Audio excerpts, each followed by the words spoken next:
Welcome back to Final Fantasy XIV, where we are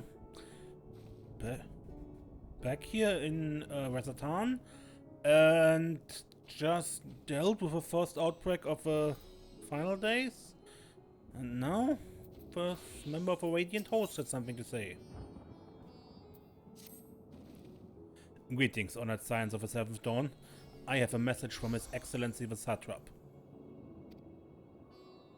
Brave Scions, you have my gratitude for aiding my people in this most trying of times. Alas, matters here at Megaduta prevent me from meeting you all in person. As a token of my appreciation, I have arranged for a feast to be held in your honor. May it nourish you in preparation for the trials ahead. Such are the words of Master Vitra. The feast he speaks of awaits you at Radz-At-Han. Pray make your way there whenever your business is done. We thank you for your kindness. Indeed, I was hoping we might find a place to discuss our next course of action, and that seems like an ideal venue. And to you, Desiree Klinger, there is someone we had hoped to introduce to you in particular. While I'm loath to detain you further, might you spare a moment of your time? A personal invitation, knowing full well your services are in highest demand right now? This must be important. Why not? We'll save some food for you. So take all the time you need.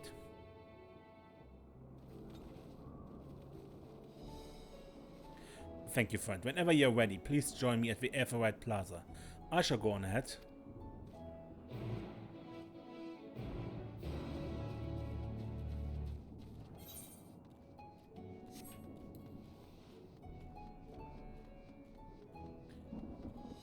I noticed that we could now attune to the XIV off screen. So I did that.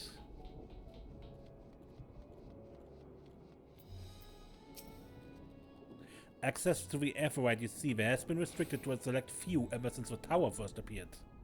We sincerely apologize for the inconvenience, but it was deemed too dangerous to permit the free movement of visitors at a time of emergency, a risk we could not take.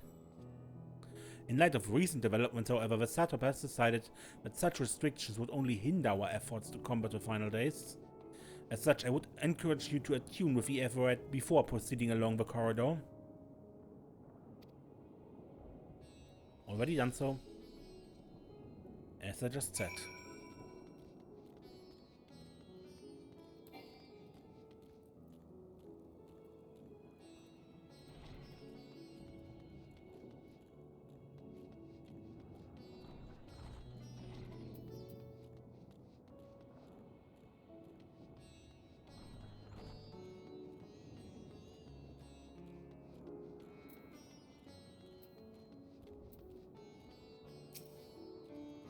You must be wondering what this place is. You stand in the hall of a Radiant Host, from where our leadership oversees all of Radz-At-Han's military operations. Sundrop, our destination, lies just ahead.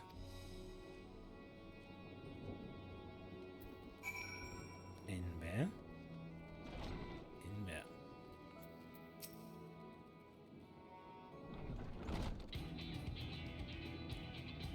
Welcome to Sundrop. Without further ado, allow me to introduce you to...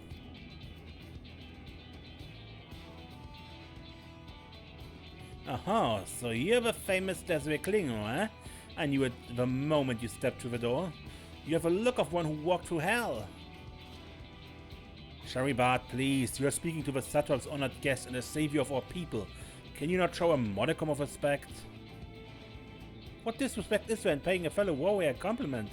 We're all friends here, or will be soon enough. More formally then, for the benefit of my countrymen.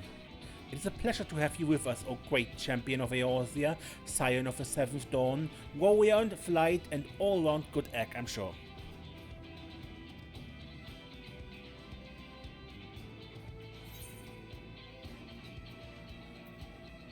This talk of eggs reminds me I'm late for dinner.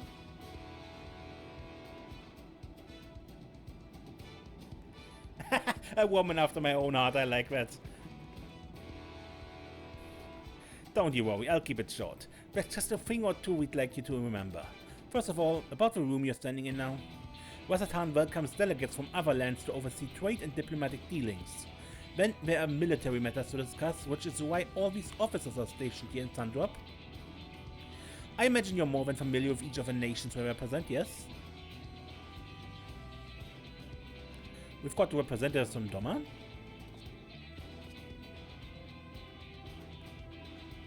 Uldar and Alamigo.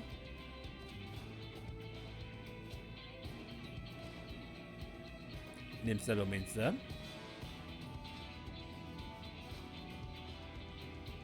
Gridania. And last but never let it be said least, Ishgard, where the eyes, ears and mouths that bridge the distance between Radz-At-Han and the respective homelands.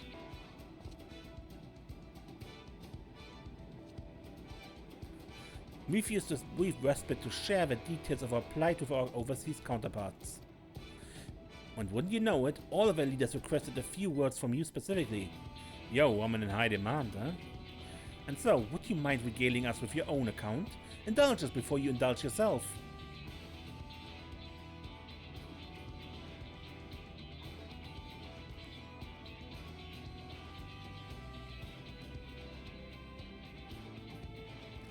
I thank you for the report, the conditions under which men are turned to beasts, the etheric anomalies you have observed. You have given us much to consider. It is concerning that the first transformation apparently occurred before the skies turned red. It is contrary to what one would expect. Thankfully, the information you conveyed to Lucia upon your return from the moon has already proved invaluable. As soon as reports of a calamity here in Fafnir reached the Grand Company of Eorzea and our Far Eastern allies, our leaders knew at once that the final days were indeed upon us. They began taking steps to assess the extent of the phenomenon's spread. Our agents were able to confirm that, for the time being, the skies burn only over the bounty, including this island in Corvus. Alas, that is of little comfort. Aye. All throughout Allied lands there have been reports of people transforming into hideous beasts. From what little we have learned, these incidents are similar in nature to that involving the merchant Kalzal. As was the case here, the victims underwent the change prior to the heavens being set ablaze. And so, while the burning skies have yet to manifest beyond the bounty, the transformations do not appear to be subject to a similar restriction. If anyone anywhere overcome by despair can turn, then nowhere is safe. That's about the size of it. Speaking of which, we ought to give these creatures a name, don't you think? Here in Radz-At-Han, we have taken to calling the first to change, which tends to be the biggest, blasphemies. As fitting a name as any. To ensure clarity in future communications, we shall urge our comrades to adopt this terminology. Our leaders have taken measures to deal with the threat to the best of our abilities.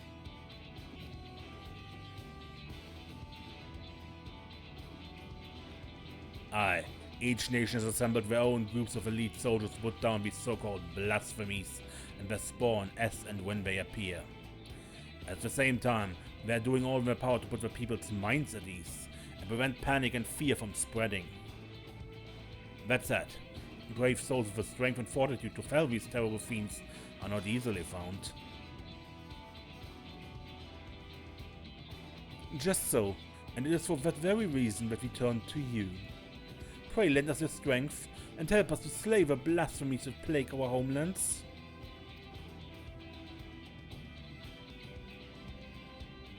Now, you don't have to give your reply before dinner. I should also mention that each blasphemy seems to possess widely different characteristics. What works well against one may serve you poorly against another. So before you go rushing off to save everyone's day, have a word with the delegates. They'll tell you what to expect.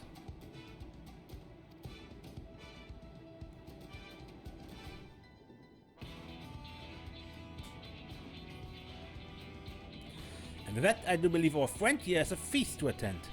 Spare thought for us while you're tucking into all that fine cuisine, eh? You've gained access to the role quest for Endwalker. A separate quest line and story is available now for tank, melee DPS, ranged DPS, magical DPS, and healers. To undertake these quests, speak with any of the delegates in Sundrop and agree to help defeat the blasphemies that plague their respective homelands. And unlike Shadowbringers, you do not need to finish these for the main story.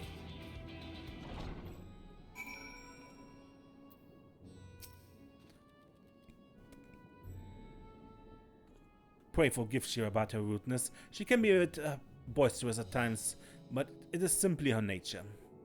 Anyway, my apologies for keeping you from your hard-earned rest. You will be rejoining your comrades, yes? Do you know the way to the Mayan? I know it. Glad to hear you're becoming familiar with our fair city. You'll be pleased to hear that all drinks are on the house, so order whatever suits your fancy. And with that, I must return to my post. On behalf of all the Radiant host, I thank you and your friends once more for lending your strength and courage to Radz-At-Han in our time of need. We shall endeavor to fight the good fight to the end, that we might honor Iron's legacy and serve Master Victor well. You have my word that your efforts will not be in vain.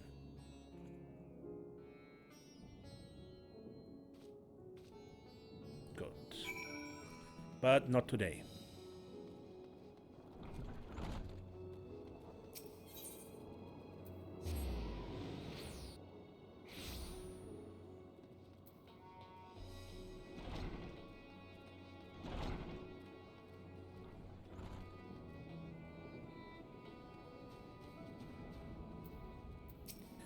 Forgive me for not wanting to make a toast. My throat is utterly parched. I'm overdue for a good meal. The threat here has been quelled, but our job has only begun. I now must eat to regain my strength, but between you and me, I don't have much of an appetite. Good, you could join us. Milel, over there, will be happy to take your order. I was a meeting with Radiant. I would love to hear more. Welcome! The Messatrap asked us to entertain a party of honored guests. I was wondering who it might be. This is a lovely surprise to say the least. By the way, I heard all about Kazal from your friend Graha. I understand there was nothing that could be done, but I was heartened to hear he meant us no harm. I cannot thank you enough for dispatching the beasts. As the smallest token of our thanks, your food and drinks tonight are my Reed's treat. Speaking of which, what shall I start you off with?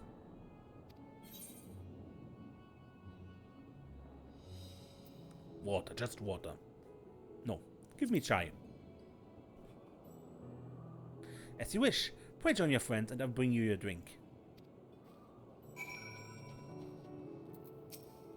Welcome back. Whatever did the Radiant want with you, pray tell? Sent me all over the place. Our allies have sent military delegates. That's news to me. Mind sharing the details?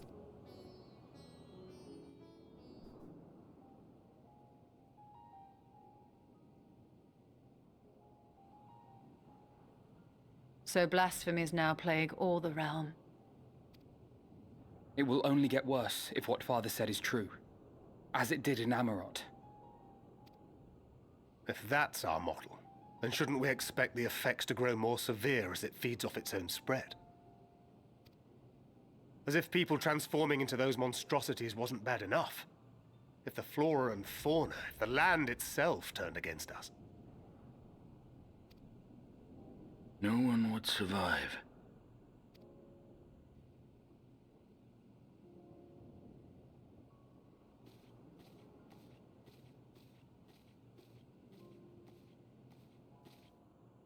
Here's your order, friend.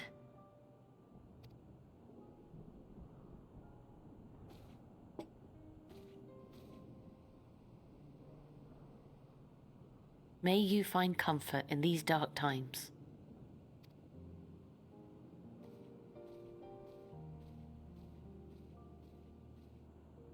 Where do we go from here?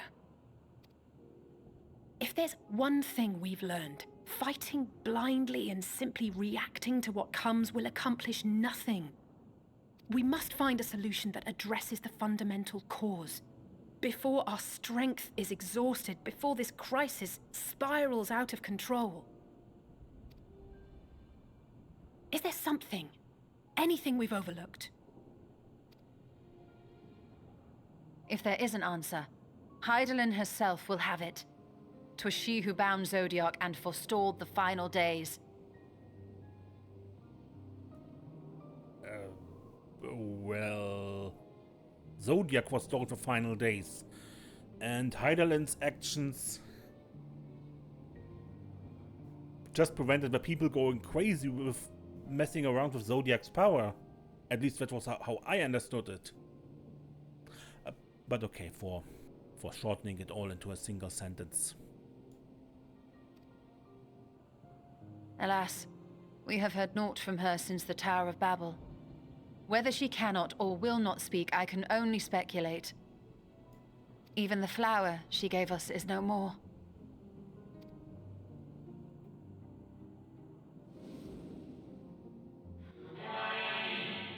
In our time, we called it Elpis. You would do well to remember the name.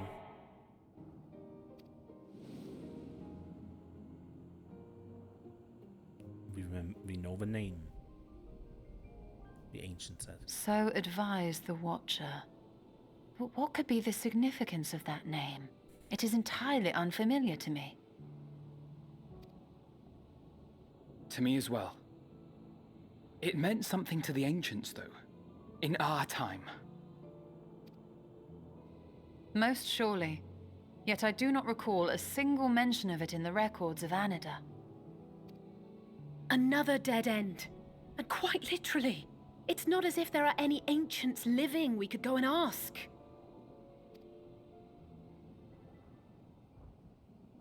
Not alive as such, but not quite dead.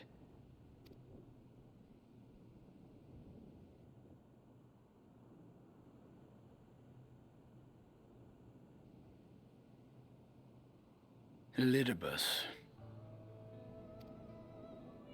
I sealed him in the white auricite of the Crystal Tower back on the first. And the Shadowbringers theme plays with a mention of that name.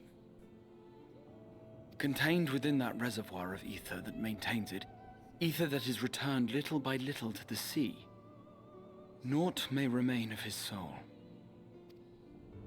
However, if part of it lingers, we might be able to speak with him there. I know we can no longer make that journey, but you, my friend, still can.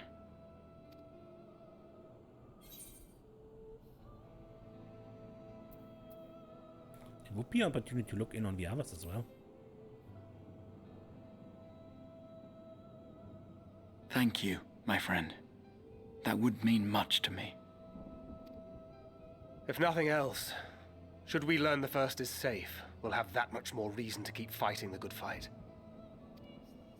That said, the odds are not in our favor, to say the least. Which is why we're fortunate to have Urianger up there on the moon, working hard to make all the necessary preparations for our departure, should it come to it. And why we have nothing to lose by staying the course till the last instant. Indeed. To the last, let us all do what we can. I will consult with Master Matoya and see if she knows of a way to reach Hydaelyn from the ethereal sea. And I will visit the nation's leaders and attempt to ascertain how far the final days have progressed elsewhere. Keep me abreast of your findings. I can seek out and slay the worst of the immediate threats, if only to slow the spread. Unease, terror, despair. Try as we might to suppress them, these emotions will return to harry us time and time again. But when they do, remember this. Your friends and loved ones are out there somewhere, sharing in your struggle. You are not alone.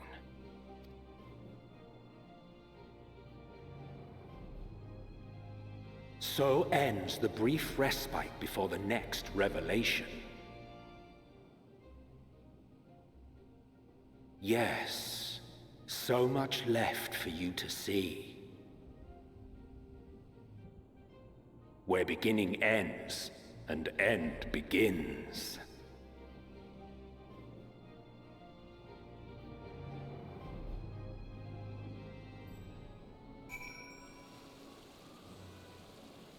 So we have a plan for the next step. The final days. How fast the phenomenon spread and how does it manifest itself in each land? I must reach out to my friends in each nation and find out all I can.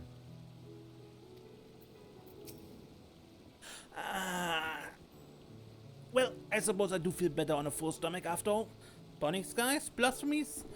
Not if I've got anything to say about it. Beasts and blasphemies may be running amok in nearby lands outside the influence of Radz-At-Han and the Alliance. If so, I may need to go hunting. Nothing like a feast to lift the spirits. I trust you enjoyed yourself as well. If a forum truly has been spurred into action by Heidelland's prophecy, then is it not odd that the anti-tower was entrusted to Master Matoya, who bears them no love? No doubt she has a reason for this. They would know what it is.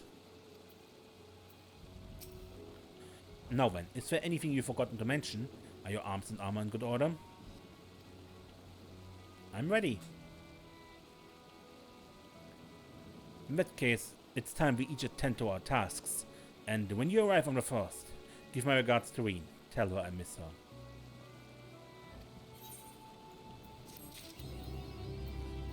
Oh, hiya! Should Reen ask questions, don't hide the truth from her. If anything, see if she has any insights to offer. She's not a child in need of protection, but a comrade we should be willing to rely upon. Even if a part of me may always beg to differ.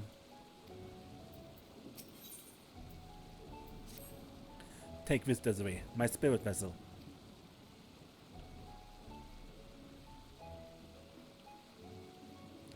Empty now, of course, but it should allow you to operate the tower systems in the umbilicus. If even the smallest fragment of Elidibus's essence remains, it should be possible to locate it. As for access to the umbilicus, pray seek out Lena for assistance. Chances are she still sends watch at the Excensor's gate. Should she or anyone else ask after me, tell them I'm living my life to the fullest, but I'm happy, hardships and all. Well, we best be on our respective ways. God's willing, we will see each other again ere long.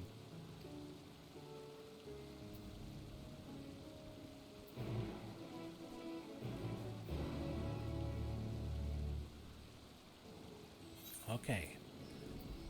Off to Nova, to the Custarium.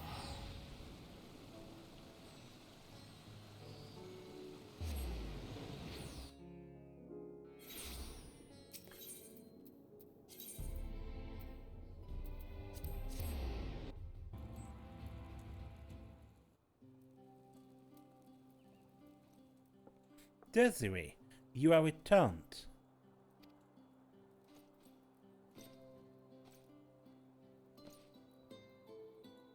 Have you been well? You and the others? We have no shortage of troubles, but we're well enough. Then things are much the same for you as they were here. My lord is doubtless enjoying himself.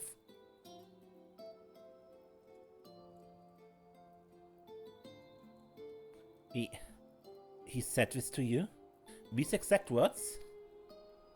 Oh, to know that he's happy. It fills my heart with joy. Thank you, Desiree, for taking care of him. The next you see him, please tell him not to overexert himself. Futile a request though it is.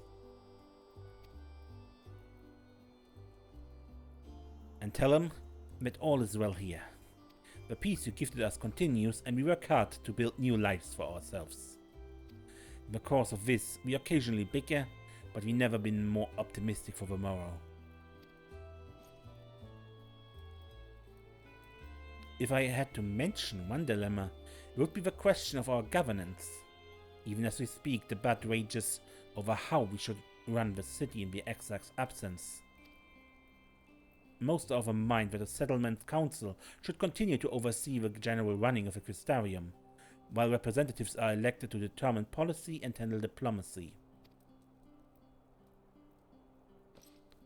Thus far, nothing is set in stone, but however we choose to proceed, we will not replace our Lord. No one could.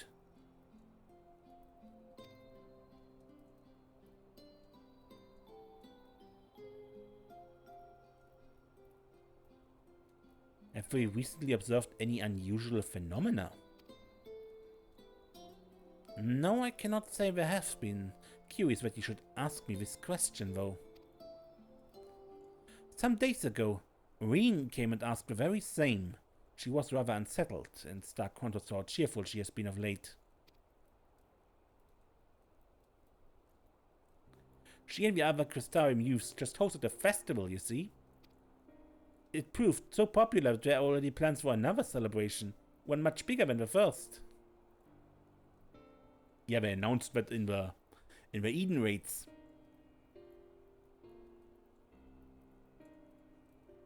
That she announced that she had this intention. Between her preparations for a festival and the restoration of the empty, she struck me as happy and full of life. So when I saw her in a state of such worry, I couldn't help but feel worried in turn, especially since she wouldn't tell me what troubled her. I dare say she would be more willing to confide in you. May I ask you to broach the subject with her?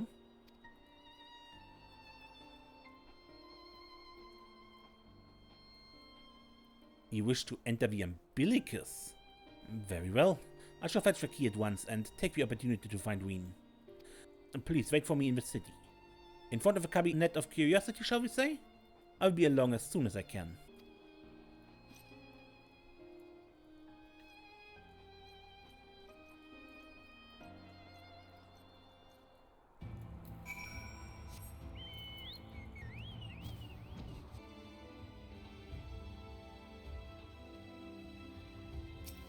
The following event cannot be skipped. You may wish to cancel any pending duty finder registrations.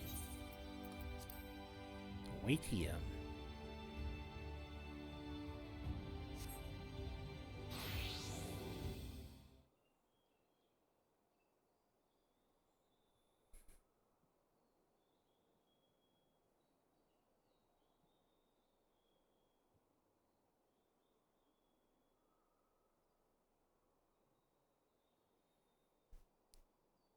Do my old eyes deceive? Is that truly Desiree?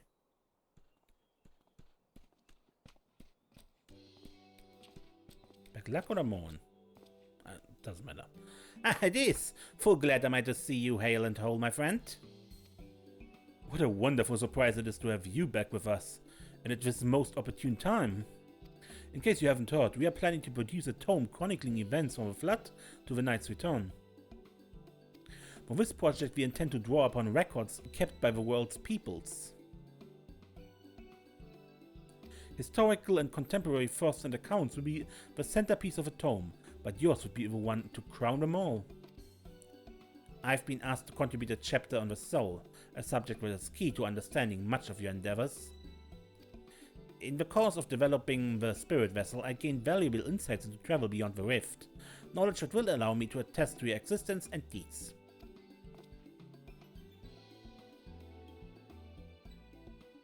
There's no end to the questions I would ask you, but if you would indulge me with just one for now? In your quest to restore the night, you faced many a formidable foe. Among men, who offered you the greatest struggle?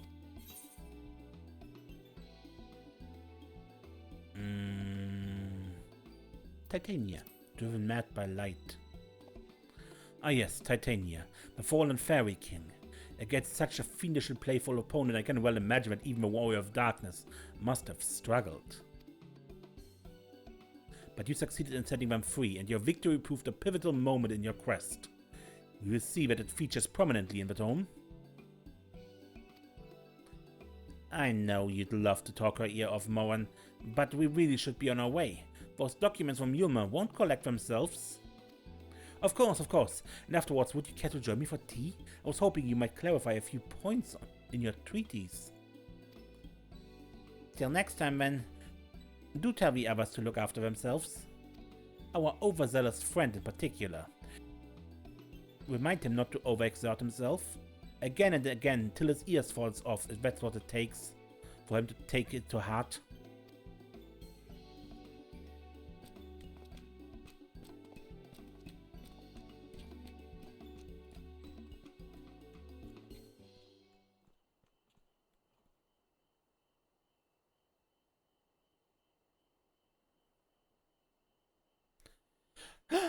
Is that the warrior of darkness? Hello, children. It's her! It's really her! What are you doing here? If you're going to battle, I can give you some medicine. I made it myself.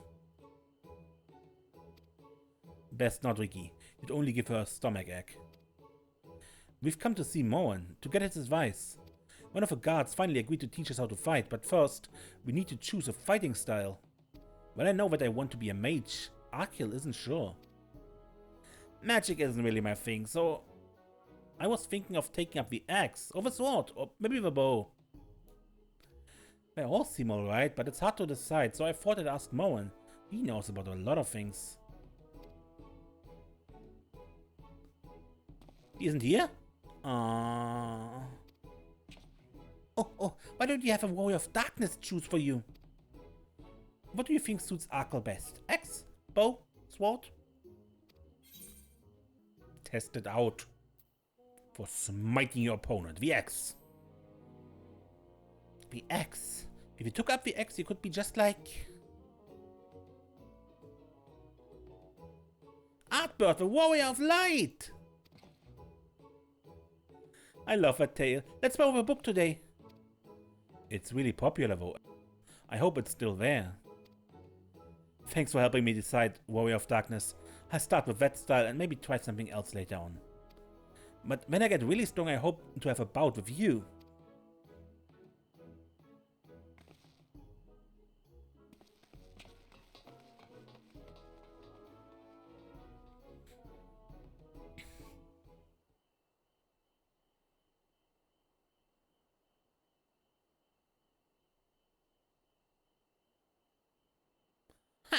Such fun she's been having basking in the adoration of musty old bookworms and white-eyed younglings.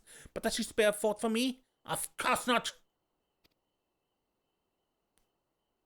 Hello, Feol. I waited and waited, but she won't so much as acknowledge the presence of her beautiful branch, even though they're right here. Such a heartless thing our sapling is. Cold and cruel and heartless!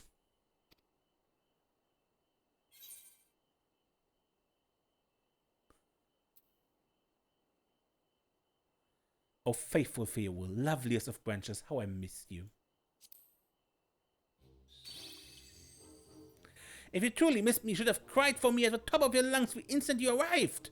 To make up for it, you will call with twice the passion next time. Though for there to be a next time, you have some few struggles to overcome. So, my adorable sapling, the world is on the verge of destruction, is it? How do I know this? Joined as we are, spying on you is as simple as sliding down the back of a rainbow.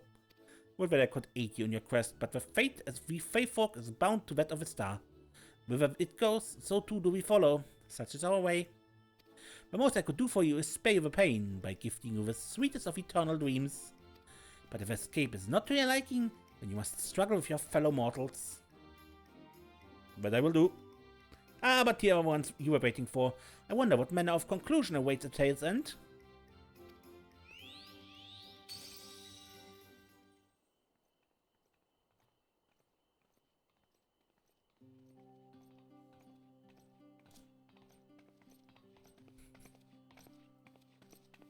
My apologies for the delay.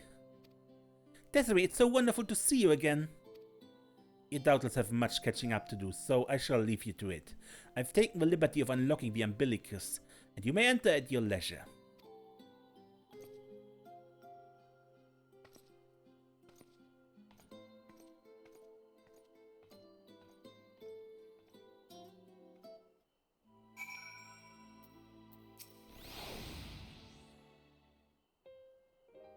I'm relieved to hear that everyone is well. I've had this feeling, like a pit in my stomach, and was afraid that something might have happened. Maybe I'm overthinking things, but it's just that... I'm the Oracle of Light, but I've never spoken with Hydaelyn. Never once heard her call. Even so, I've always had this feeling deep inside me. A connection to something immense. These past few days, though, that connection has wavered. As if that immense something was distant, then close, then distant again. And then the other night, I was jolted awake by the feeling it had been completely severed. Wanting some fresh air, I went to open the window, and to my horror, the sky was ablaze, like during the star shower. But next I blinked and everything was normal. The next day no one said a thing, no one else had seen what I seen. As far as I could tell, nothing was out of the ordinary. I began to wonder if it was a figment of a half-remembered dream. Desiree? What are you not telling me? I have to know, please! It doesn't matter how terrible it is. The final days have come to our world and...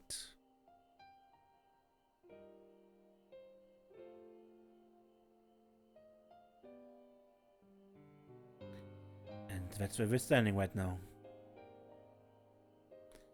It wasn't my imagination then.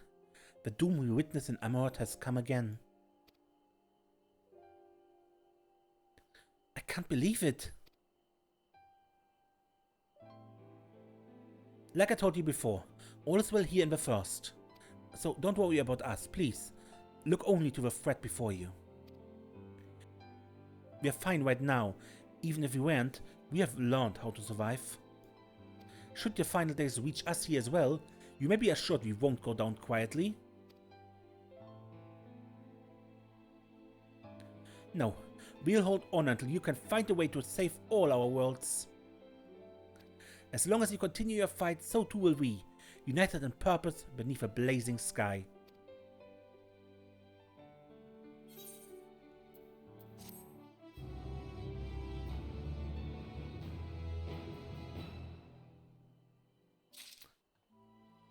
So, but I think I end this episode here and we continue this, probably leading to Elidibus, or maybe not, who knows? To the Crystal Tower at least, next time. Until then, I'm Mace and don't get lost.